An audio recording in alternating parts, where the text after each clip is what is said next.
Assalamualaikum warahmatullahi wabarakatuh. Hai teman-teman, bagaimana kabarnya? Semoga sehat selalu. Bersama saya Anggia Minarti dengan NIM 0704242045. Kali ini saya akan membahas mengenai tentang sistem endokrin. Nah, jadi apa sebenarnya sistem endokrin itu? Sistem endokrin adalah sistem yang tersusun atas kumpulan kelenjar yang mensekresi hormon-hormon. Hormon yang disekresikan itu adalah zat kimia yang mengatur pengendalian dan pengaturan metabolisme tubuh, pertumbuhan, dan perkembangan tingkat energi, reproduksi, serta respon terhadap cedera ataupun stres bahkan lain-lain.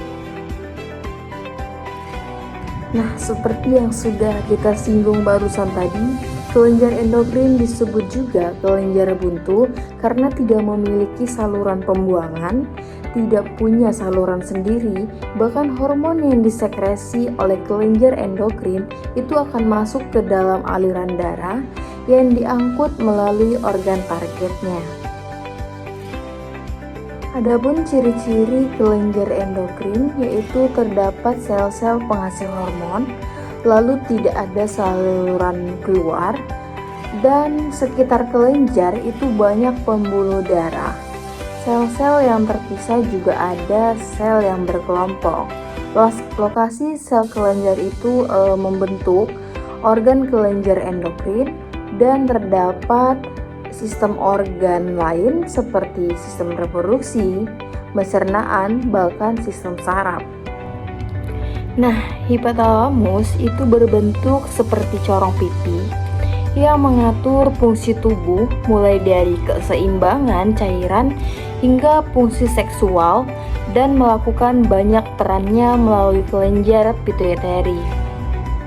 Berikutnya, kelenjar hipofisis itu adalah kelenjar yang berbentuk bulat telur, lebarnya sekitar 1,3 cm, mungkin kira-kira itu seukuran kacang merah, yang terdiri dari dua struktur yaitu adenohipofisis dan neurohipofisis. Selanjutnya ada hormon-hormon hipotalamus dan fungsinya.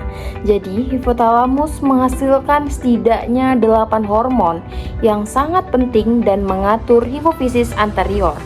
Lalu dari 6 ini itu melepaskan hormon yang merangsang hipofisis anterior untuk mengeluarkan hormonnya, dan 2 lainnya adalah hormon yang menghambat yang menekankan sekresi hipofisis.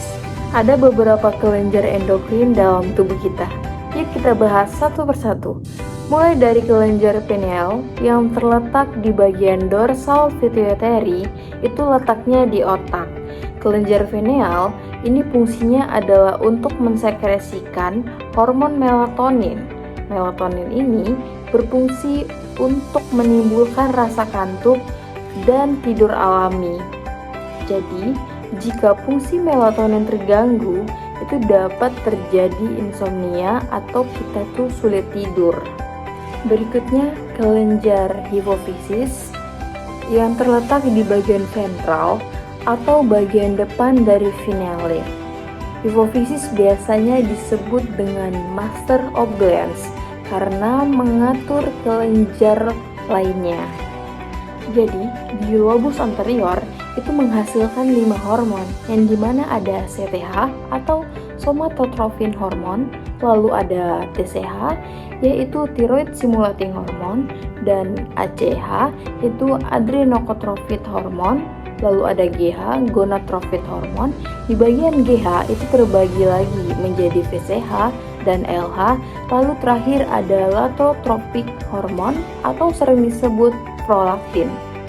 Jadi, dari 5 lobus tersebut memiliki fungsinya masing-masing, yang dimana thyroid stimulating hormone memiliki fungsi sebagai merancang kelenjar tiroid untuk memproduksi tiroksin, lalu di ACTH atau adrenocorticotropic hormone itu berfungsi untuk merancang korteks adrenal untuk memproduksi kortikosteroid.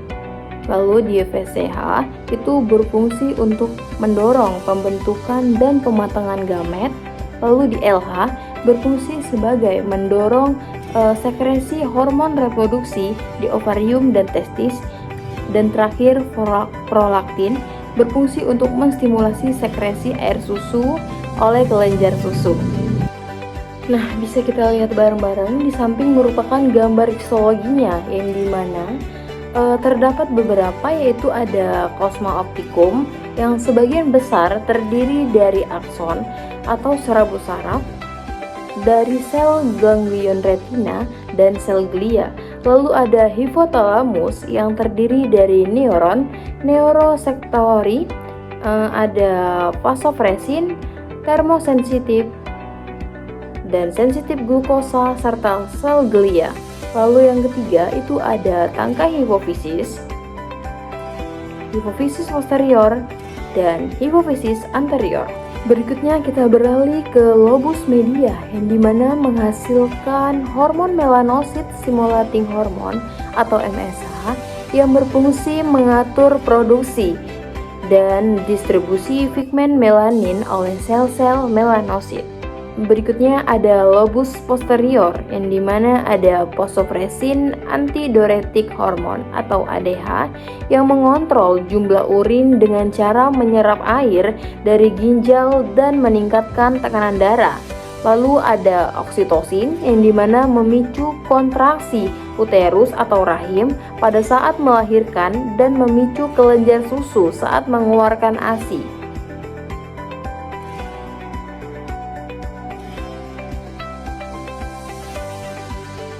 Yang ketiga ada kelenjar tiroid. Kelenjar tiroid adalah kelenjar yang berbentuk kupu-kupu di depan leher yang memproduksi hormon T3, T4 atau kalsitonin untuk mengatur metabolisme, detak jantung, suhu tubuh, dan energi.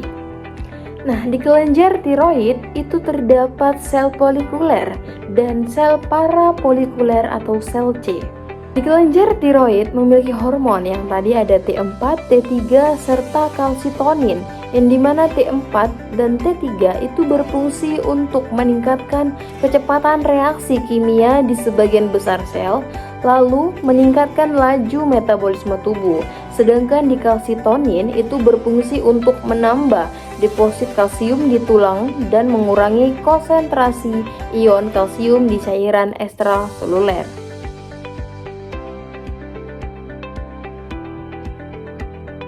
Berikutnya kita memasuki kelenjar paratiroid, yang dimana menghasilkan paratohormon yang berfungsi untuk keluar kalsium darah. Jika kadar kalsium darah rendah, maka parathormon memicu penyerapan kalsium di tulang, usus, dan ginjal sehingga kadar kalsium darah kembali normal. Nah, ini ada gambar histologi kelenjar paratiroid, bisa kita perhatikan baik-baik. Di gambar ini merupakan kelenjar paratiroid, yaitu terdapat beberapa, yaitu dimana ada folikel dengan koloid, lalu ada sel folikel, jaringan ikat trabekular, sel utama atau sel sap, lalu ada kapiler, sel oksifil, kelenjar tiroid, bahkan jaringan ikat, serta kelenjar paratiroid. Berikutnya kelenjar adrenal.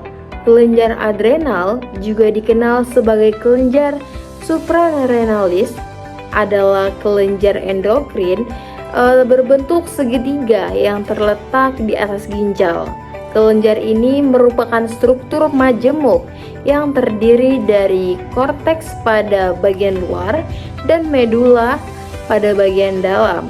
Kelenjar adrenal manusia biasanya memiliki berat sekitar 4 gram, tingginya itu mencapai 15 cm, lebarnya 2,5 cm di bagian dasar, dan tebalnya kira-kira mungkin 1 cm. Sisi kiri lebih pipi dan berbentuk bulat sabit dibandingkan sisi kanan. Di bagian korteks itu mensekresikan kortisol. Bisa kita lihat bareng-bareng, yang dimana di samping ini merupakan gambar histologinya, yang dimana ada kapsula, glomerulosa, fasciculata, reticularis, serta ada adrenalnya.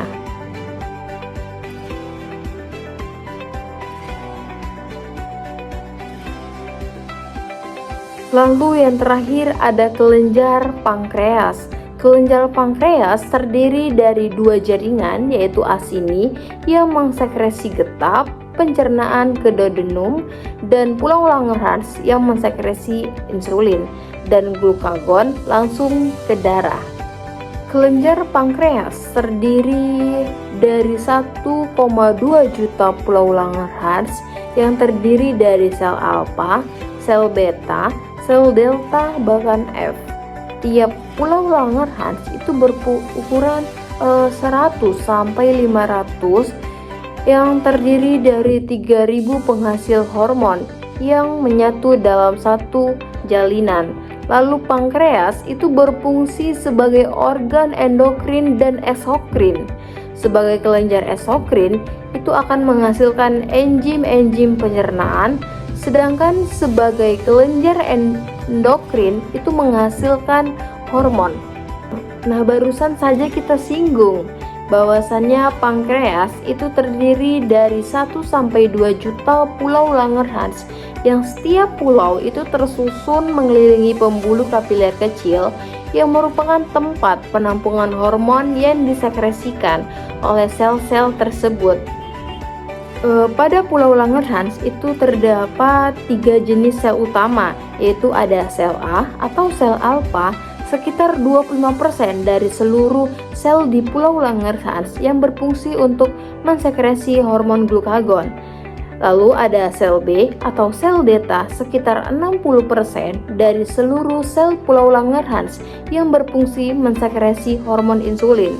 Dan ada sel D atau sel beta, sekitar 10% dari seluruh sel pulau Langerhans yang berfungsi untuk mensekresi hormon somatostatin.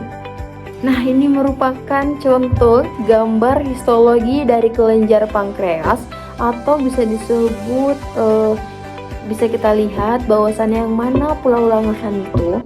Nah, jadi pulau Langerhans itu yang tepatnya itu di tengah-tengah, teman-teman. Terakhir, kita akan membahas tentang kelenjar gonad.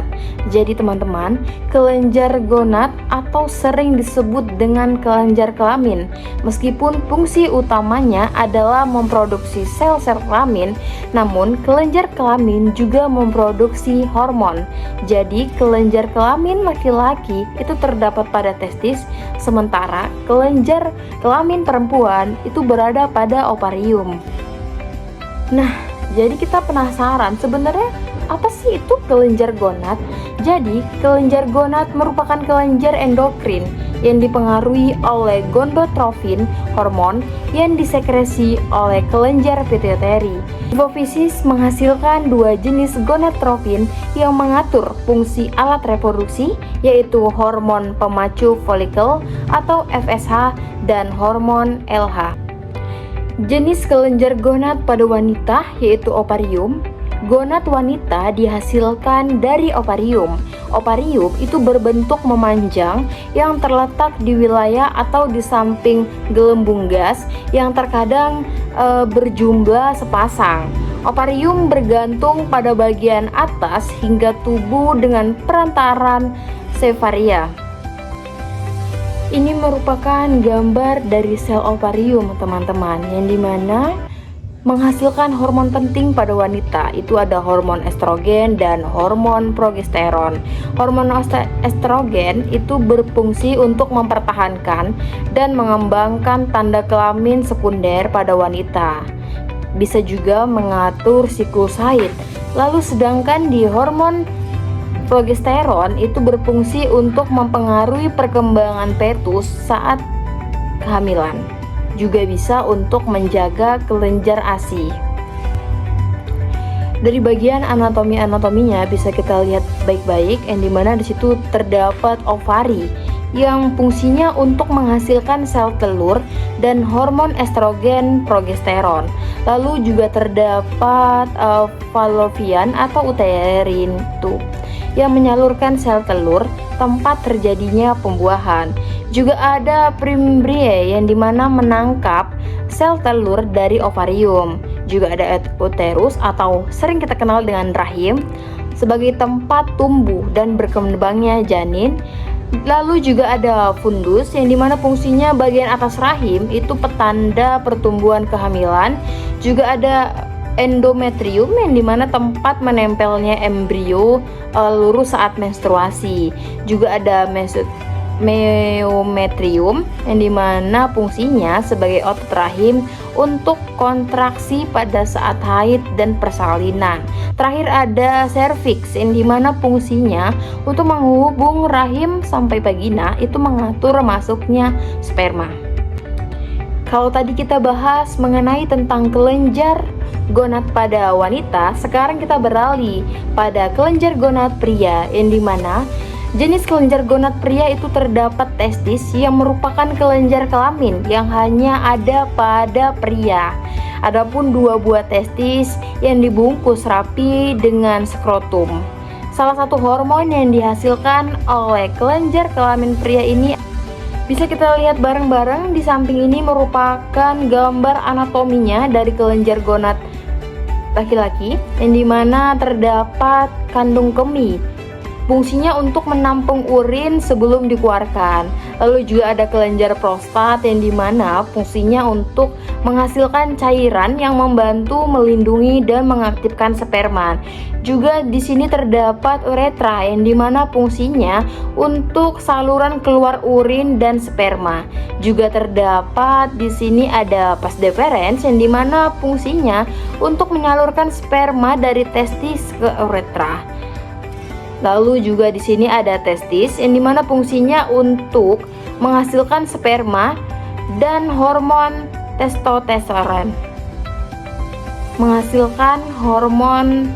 testosteron. Lalu juga ada skrotum yang dimana fungsinya untuk menghasilkan testis dan mengatur suhu.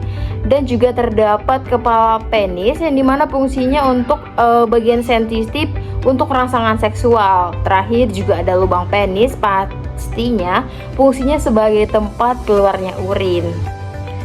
Adapun 4 hormon yang peranannya sangat penting dalam sistem reproduksi pria, yaitu ada testosteron, ada gonadotropin releasing hormone, lalu ada hormon perangsang folikel dan luteinizing. Kita masuk ke hormon testosteron yang dimana bagi pria itu hormon testosteron diproduksi di testis.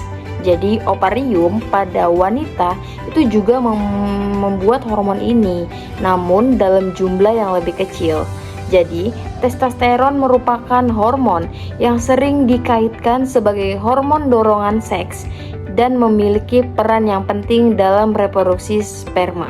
Selain itu, hormon ini juga dapat mempengaruhi massa tulang dan otot, bagaimana cara pria menyimpan lemak dalam tubuh, serta produksi sel darah merah bagi pria. Berikutnya ada hormon, yaitu hormon gonadotropin releasing hormone atau GnRH, yang dimana merupakan hormon yang diproduksi dari sel-sel di hipotalamus. Setelah itu, hormon akan dilepaskan ke pembuluh darah kecil yang membawa hormon menuju kelenjar pituitari atau organ kecil di bawah otak. Hormon ini juga merangsang kelenjar pituitari untuk menghasilkan hormon luteinizing atau LH dan hormon perangsang folikel atau FSH. Selanjutnya ada hormon luteinizing atau LH yang layaknya FSH. Hormon ini merupakan hormon yang diproduksi dan dilepaskan di kelenjar pituitari. Hormon ini juga dikenal sebagai hormon gonadotropin karena perannya dalam mengontrol fungsi testis pada pria. Berikutnya ke hormon perangsang folikel atau FSH. Hormon perangsang folikel atau FSH merupakan hormon yang diproduksi oleh kelenjar pituitari di otak. Nah, jadi pada pria, hormon ini dapat merangsang pertumbuhan testis dan membantu menghasilkan protein yang berperan penting dalam kesuburan pria. Itu tadi merupakan hormon-hormon yang dihasilkan dari kelenjar gonad pada pria. Hi, and welcome to Inside Us. In this video, we will talk about endocrine system and its role in the formation of human body.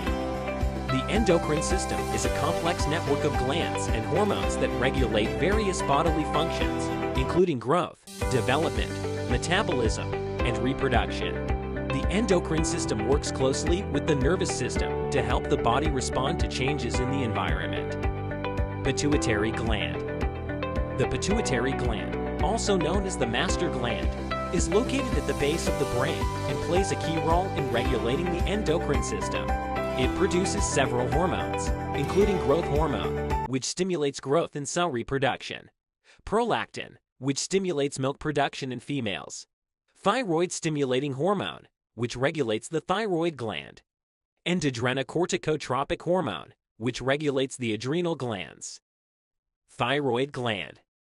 The thyroid gland is located in the neck and produces hormones that regulate metabolism, including TRE-euthyronin ET3 and thyroxine D4. These hormones help to control the body's energy use and heat production. The thyroid gland also produces calcitonin, which helps to regulate calcium levels in the blood. Parathyroid gland. The parathyroid gland is located near the thyroid gland and produces a parathyroid hormone, which helps to regulate calcium levels in the blood. PTH works in opposition to calcitonin, stimulating the release of calcium from bone tissue and the absorption of calcium in the kidneys and intestines. Adrenal glands. The adrenal glands are located on top of each kidney and produce a variety of hormones, including adrenaline and noradrenaline, which help to regulate the body's fight or flight response to stress. The adrenal glands also produce hormones that regulate the body's metabolism, such as cortisol, which helps to regulate blood sugar levels and the body's response to stress, and aldosterone, which helps to regulate electrolyte balance and blood pressure. Pancreas. The pancreas is an organ located behind the stomach that produces hormones such as insulin and glucagon, which help to regulate blood sugar levels. Insulin promotes the uptake and storage of glucose in cells, while glucagon promotes the breakdown of stored glycogen to glucose. The pancreas also produces digestive enzymes that aid in the digestion of food in the small intestine. Ovaries and testes. The ovaries and testes are the primary reproductive organs and produce hormones that regulate the body's reproductive functions. In females, the ovaries produce estrogen and progesterone, which regulate the menstrual cycle and pregnancy. In males, the testes produce testosterone, which regulates the development of male secondary sexual characteristics and sperm production. Pineal gland. The pineal gland is a small endocrine gland located in the brain that produces the hormone melatonin, which helps to regulate the body's sleep-wake cycle. Thymus. The thymus is a small gland located in the chest that produces hormones that play a role in the immune system, such as thymosin and thymic hormones, which help to regulate the development and function of T lymphocytes, which are basically white blood cells that play a role in the immune response. All these hormones produced by the glands of the endocrine system work together in a complex network to regulate various bodily functions, including growth, metabolism, and reproduction. Hormones produced by the endocrine system travel through the bloodstream to reach their target cells or organs, where they bind to specific receptors and trigger a response. In addition to the hormones produced by the glands of the endocrine system, other hormones, such as those produced by the hypothalamus and the pancreas, also play a critical role in regulating various bodily functions. For example, the hypothalamus produces hormones that regulate the release of hormones from the pituitary gland and controls functions such as hunger, thirst, and body temperature. It's important to note that imbalances or dysfunction of the endocrine system can lead to various health conditions such as diabetes, thyroid disorders, and hormonal cancers. Regular checkups and screenings can help to detect and manage these conditions early on. That's it for today. Hope you like this video. For more Oke teman-teman, itu tadi materi mengenai sistem endokrin sudah selesai kita bahas. Mudah-mudahan dari hasil video ini bermanfaat bagi kita semua. Saya akhiri dengan kata wassalamualaikum warahmatullahi wabarakatuh.